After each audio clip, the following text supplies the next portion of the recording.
दोस्तों, कुलदीप सिंह के घरेलू उपचार चैनल पर आपका स्वागत है।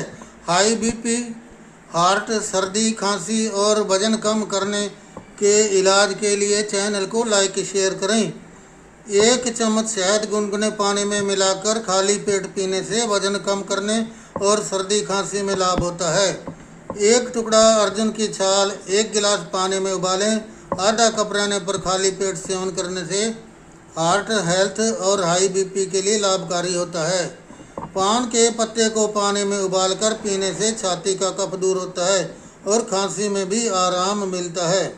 वीडियो पसंद आने पर वीडियो को लाइक करें, शेयर करें, सब्सक्राइब करें। वीडियो को सब्सक्राइब करना ना भूलें। आप सबका धन्यवाद।